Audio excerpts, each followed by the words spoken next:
Ayan po, magandang araw po, magandang tanghali na po sa inyo. Ayan, welcome again po sa JLAT Vlog. At nandito naman po tayo ngayon sa bayan pa rin po ng Kamiling, Tarlac.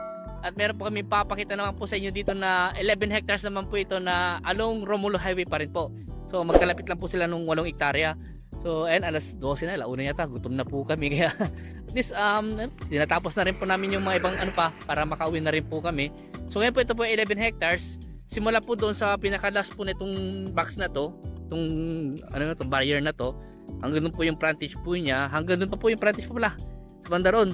Ang estimate na frontage po nung property na to nasa mga 102 daw po, sabi po ng mga ano po namin, mga source po namin dito, nasa 102 meters daw po yung kanyang entrada. Ito po nga po ay naka-along Romulo Highway. Ito po yung way na papunta po ng Maynila sa town proper ng Kamiling. At ito naman po yung way po na papunta po ng Bayangbang. So yung Bayangbang po mga 10 kilometers na lang po ang kanyang layo. Simula po dito. Ayan, sa kilometers po niya 168 po simula sa 0 kilometers. So ito naman po yung ano po niya B, Bayangbang, ibig sabihin po yun po 10 kilometers na po, ang layo na lang po niya sa town proper po.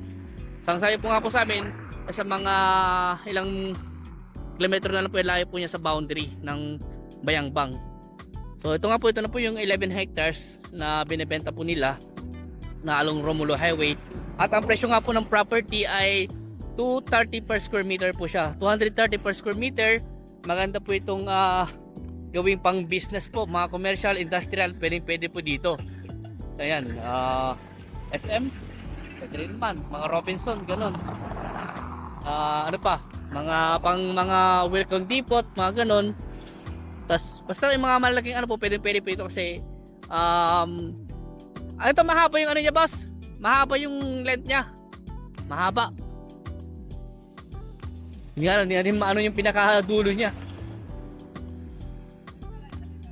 Kaya hanggang doon sa may palay po. Hanggang doon sa may palay. Opo. Hanggang doon po sa may palay. Kaso nga lang hindi natin makita nga, medyo malayo. Yung salang drone, kaso nga lang wala naman yung drone man natin ngayon. Awan, di nakasurot yung motor na ka, medyo ka. So hanggang po dito sa boundary po dito, sa may tapat daw po ng poste na yan, sa may tapat po niya. Yun nga po sabing estimate po ng property na sa mga yung frontage po niya sa mga 102. At ito nga po ay ideal nga po ito sa mga pang commercial. Pwede rin pong housing. Ayan. Pwede rin pong yung mga private cemetery, mga pwede rin dito. Mga industrial, pwede rin po dito. Ayan, try ko pong puntahan po yung baba po niya. Ayan po, so dadaan po ako dito. Kailangan nating pagawan lang po ito ng parang box culvert niya kung sakasakali. Yan, medyo mataas yung ano. Ayan. Rico. Ayan po. So ito po. Ano ba, hindi ito binabaha dito, no? Hindi binabaha. Po. Kailangan magtambak ko yun.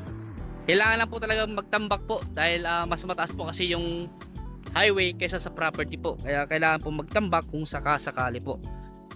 Ayan.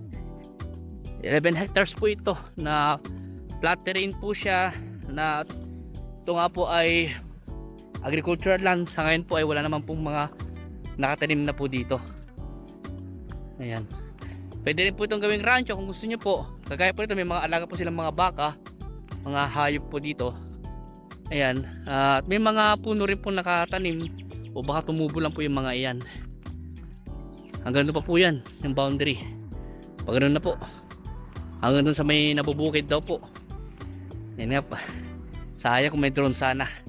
Pero babalikan pa rin po namin ito at kukuha na po namin ng mga drone po ito para makita nyo po yung kaninyang aerial video po kung sakasakali. So hanggang po yung boundary niya sa may bandron pa daw eh. So mga naghahanap po ng ganitong property na malaki at along National Highway, Romulo Highway po, baka ito na po yung hinahanap nyo, malapit din po sa town proper ng Kamiling, ganoon din po sa town proper po ng Bayangbang, Pangasinan. Boundary na po ito ng Tarlac tsaka Pangasinan po itong property na ito. Ayan. So wala na akong masabi. Limited lang po kasi yung sinabi sa aking detalye po ng property na ito. At kung gusto niyo nga pong natin tignan yung mga dokumento, siguro po upon viewing na lang po, or i-request ko na lang po kung sakasakali yung kanyang mga dokumento. Baka meron silang mga hawak na picture ng title, o baka ano po ito, baka kung ilan yung titulo nito, kung buhay pa yung may-ari o extrajudicial na siya. Itatanong ko na lang po kung sakasakali po. Ayan. So kung may mga katanungan pa po kayo, ibang katanungan regarding po sa property na ito, tawag na lang po kayo sa akin. At kung gusto nyo puntahan po itong property na ito ng personal, sasamahan po namin kayo para makausap nyo rin po yung may-ari kung sakasakali po. Schedule nyo po para kung gusto nyo kausapin yung may-ari, masabi din po namin sa may-ari na ano po, para hindi po sila, o baka mamaya may lakad po sila. Ayun, kaya mas maganda masabihan natin sila ahead of time para makapag-ready po sila. So hanggang dito po muna, at maraming salamat po sa inyo lahat, at God bless po.